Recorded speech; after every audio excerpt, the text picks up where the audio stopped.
अवसर पर आज अक्षय तृतीया के दिवस की सबको शुभकामना भी देता हूँ। मंच पर विराजमान हमारे सभी विशिष्टजन, हमारे बुजुर्ग, हमारे साथी, सामने बैठी हुई मातृ और तमाम सारे साथियों, मैं सबसे पहले तो अपने नर्मदा प्यासी जी को, मोहनलाल जी को, पाड़े जी को, रमेश पाड़े जी को, इनको इस बात का धन्यवाद देना चाहता हूँ। आज भगवानों को जातियों में बांटा जा रहा है और आपने परशुराम जयंती के अवसर पर सारे जातियों को इकट्ठा करके एक उदाहरण प्रस्तुत किया, इसलिए मैं आपको धन्यवाद करता हूँ। हमें कई चीजें, जयंती हम क्यों मनाते हैं? जयंती मनाने का उद्देश्य क्या है? हमारे इतिहास के पन्नों से सबक लेना, उसका परीक्षण करना, वर्तमान का मूल्यांकन करना और भविष्य की योजना बनाना। इसीलिए हम किसी तरह की जयंती मनाते हो, 15 अगस्त मनाते हो, 26 जनवरी मनाते हो, परशुराम मनाते हो, रामनवमी मनाते हो, दशहरा मनाते हो, जो भी मनाते हो, उसका उद्देश्य यही कि पिछला अपन देखें, उसका मूल्यांकन करें, वर्तमान की परिस्थितियों का आकलन करें और भविष्य की योजना बनाएं। हम सब जानते हैं, हम जब कहते हैं कि हमारा सनातन धर्म सबसे पुराना, दुनिया का सबसे पुराना धर्म सनातन धर्म, इसका मतलब क्या हुआ? इसका मतलब हुआ कि हमारे जो शास्त्र हैं सबसे पुराने हैं और शास्त्र हमारा विज्ञान है। हमने जो गलतियां की हैं उसको समझने पड़ेगा। हमने बहुत सारी भूल की है, बहुत सारी चूक की है, जिसके कारण आज हम उस तरह से हमारी जो महानता होनी चाहिए वो नहीं हो पा रही है। जैसे मैं मनुष्य जीवन की बात करता हूँ, हमारे तमाम साइंस वाले भी विद्यार्थी होंगे, हम डार्विन थ्योरी पर विश्वास करते हैं। मनुष्य के विकास क्रम की थ्योरी डार्विन थ्योरी है। क्यों है डार्विन थ्योरी? उसके पहले हमारी थ्योरी है मनुष्य किस तरह से आगे प्रगति कर रहा है। ये अवतारों के रूप में आप देखो ना, पहला अवतार जितना है युग के पहले वो मत्स्य अवतार था, मतलब जल में वही तो अमीबा वो भी कहता है। डार्विन थ्योरी भी अमीबा की थ्योरी लेकर के चलता है। और हमारी थ्योरी क्या है? हमारा पहला अवतार मत्स्य अवतार है, माने जल में चलने वाला जीव वो हमारा पहला अवतार है। दूसरे अवतार में हम आवे तो कौन है? कश्यप अवतार, माने पानी में भी है और थल में भी है। और तीसरा अवतार जो है बराह अवतार है। बराह अवतार मतलब सीधे कीचड़ में मनुष्य की तरफ हम बढ़ रहे हैं, माने हमारी थ्योरी मनुष्य की तरफ आ रही है। इसके बाद जब मनुष्य के रूप में हम आते हैं तो छोटे रूप में आते हैं, बामना अवतार में आते हैं। और बामना अवतार से जब आते हैं, जब मनुष्य का समाज का निर्माण होने लगता है तो हमें दोनों चीज की जरूरत पड़ती है, शस्त्र की और शास्त्र की। इसीलिए परशुराम के रूप में हमारा अवतार छठवां अवतार होकर के खड़े होते हैं। आगे के अवतार भी है, भगवान राम का अवतार है, तमाम सारे अवतार है। तो हमने चूक क्या किया? हमने जिस तरह से डार्विन थ्योरी को लागू करके अपने समाज में, अपने धर्म के भीतर उसको थ्योरी को ज्यादा प्रतिपादित किया, उससे जो गड़बड़ियां हुई, उसी तरह से दूसरी गड़बड़ी क्या की? हमारे वेदों में, हमारे पुराणों में, हमारे तमाम जो हमारे जिस तरह के ग्रंथ हो सकते हैं, उन ग्रंथों में जिन चीजों का वर्णन है उसका हमने विश्वास ही नहीं किया। हमने विश्वास नहीं किया। मैं आपसे पूछना चाहता हूं, यहाँ बहुत सारे पंडित भी बैठे होंगे जो कर्मकांड कराते हैं, ज्योतिष फल भी बताते हो। हमारे तपोजीत तो बैठे नहीं, ज्योतिष फल भी बताते। जो ज्योतिष शास्त्र में भविष्य लिखा जाता है उस चक्र का नाम होरा चक्र है। होरा चक्र क्या कहते हैं उसको? होरा चक्र कहते हैं। होरा चक्र क्यों कहते हैं? होरा चक्र कहते हैं क्यों? वो इसलिए कहा जाता है कि हमारे जो ऋषि वो बड़े वैज्ञानिक थे, उन्होंने हमारे ग्रहों की दशा को नंगी आंख से देखा, नंगी आंख से, और ग्रहों की दशा कब कहां होगी उसको ठीक किया हुआ, लिखा हुआ। बाद में जर्मन का एक वैज्ञानिक हुआ होरा, टेलीस्कोप आया और टेलीस्कोप से जब देखा उसने तो हमारे जो ऋषियों ने जो किया था उसमें केवल 4 मिनट का फर्क आया, 4 मिनट का। और जो 4 मिनट का फर्क आया मैंने हमारे ऋषियों ने पहले देख लिया था। फर्क केवल 4 मिनट का आया। तो हमारे ऋषियों के नाम से, किसके नाम से? जर्मन वैज्ञानिक के नाम से।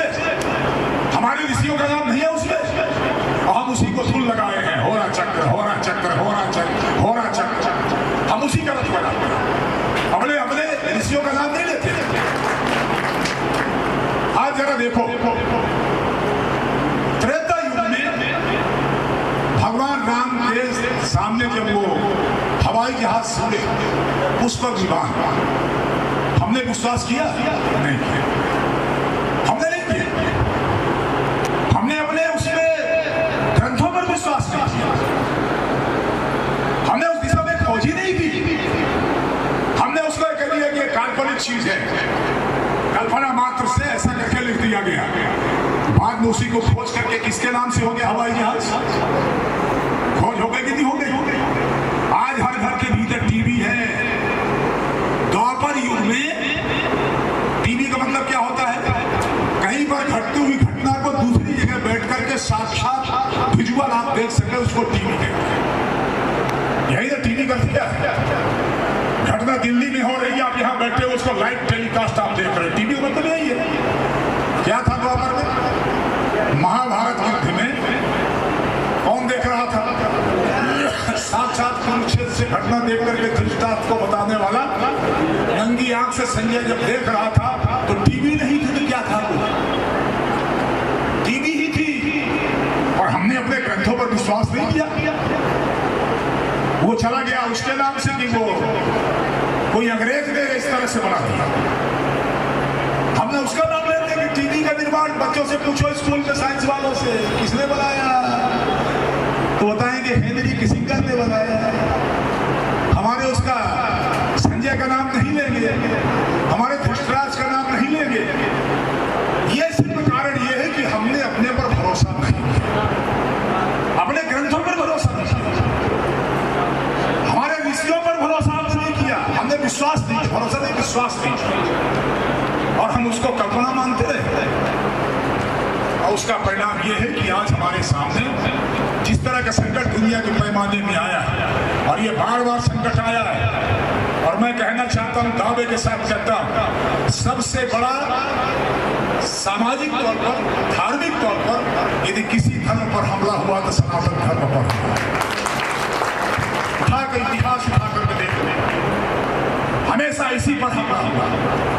और कोई न कोई बात तो रही होगी। इतने हमलों के बाद हूड़ आए, शक आए, सुरान आए, पठान आए, नवाब आए, मलिक आए, तमाम सारे अंग्रेज आए, और सबने इस बात का प्रयास किया कि ये धर्म खत्म हो जाए।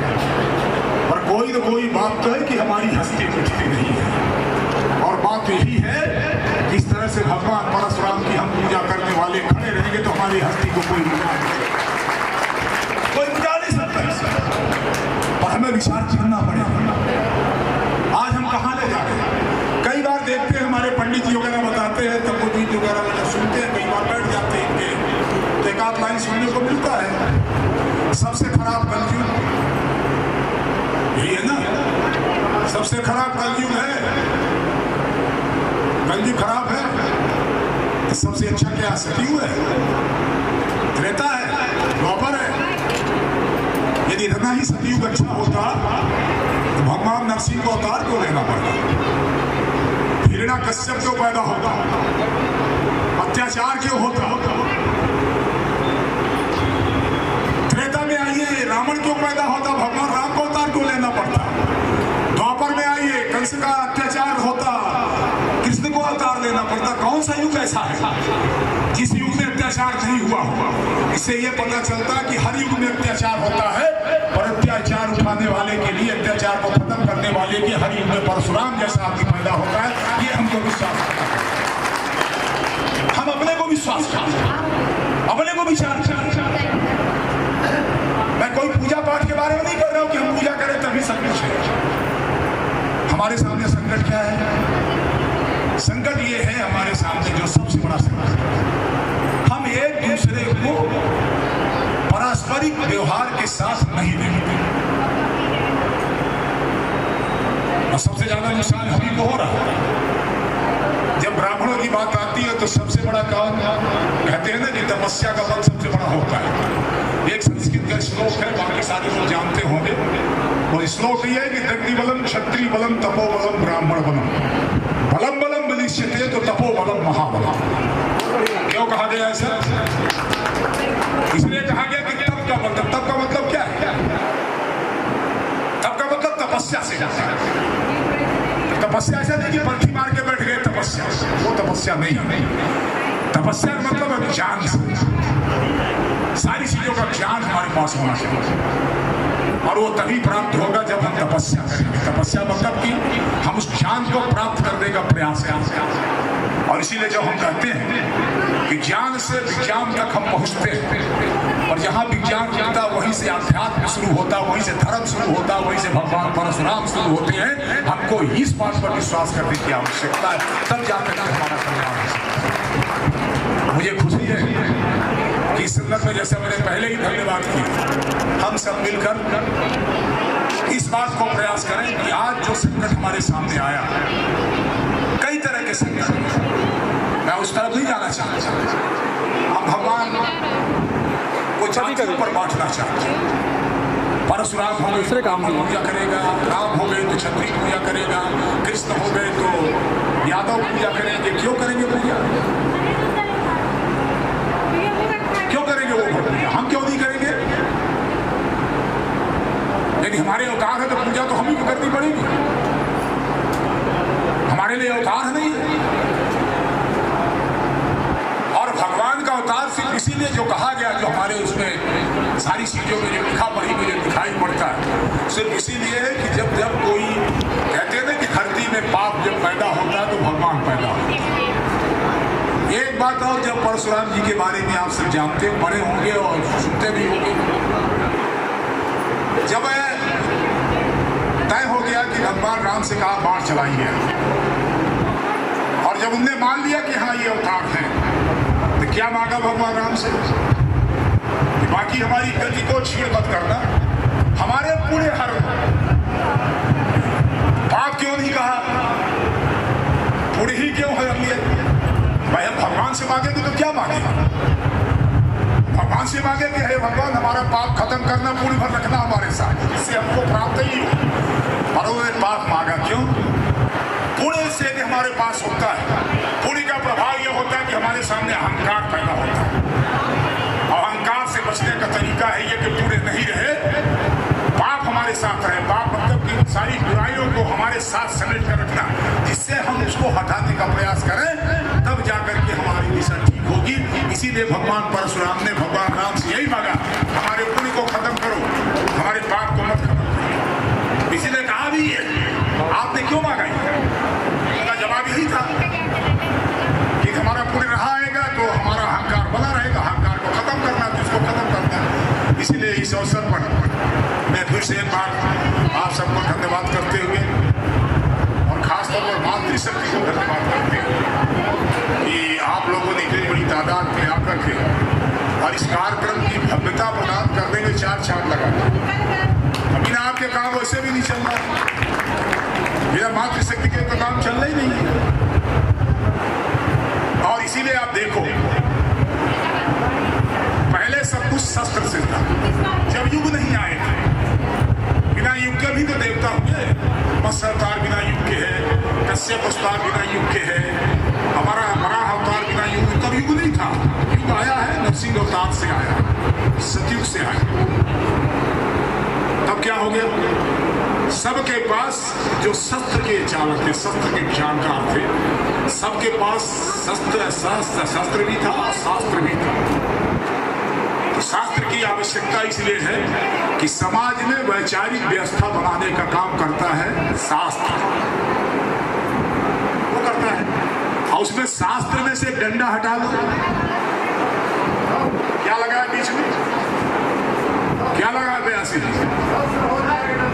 डंडा हटाइए, डंडा हटाइए और शस्त्र संभालिए, तो बाकी कानून वाली व्यवस्था वो करेगा, शस्त्र करेगा। इसीलिए जब युग का पदार्पण हुआ, तो सारे युगों में हमारा कोई देवता बिना शस्त्र के नहीं है। नरसिंह भगवान नाखून से थे, भगवान परशुराम कवसे से थे, भगवान राम धनुष बाण से थे, भगवान कृष्ण चंद्र सुदर्शन से थे। कौन था? हमारी देवी तलवार के साथ है।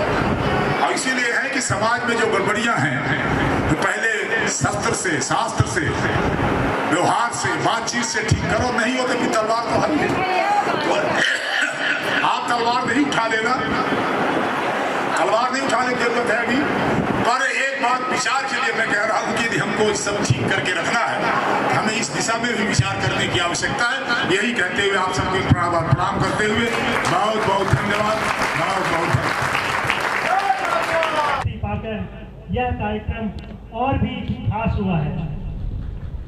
सर्वप्रथम यहाँ पर उपस्थित सभी वरिष्ठ विप्रजन सनातनी को मैं प्रणाम करता हूँ और यहाँ की देवी शक्ति को मैं प्रणाम करता हूँ और आशा करता हूँ कि सभी कोई इस जो शोभा यात्रा है उसमें आपने आनंद पूर्वक इस शोभा यात्रा का आनंद लिया।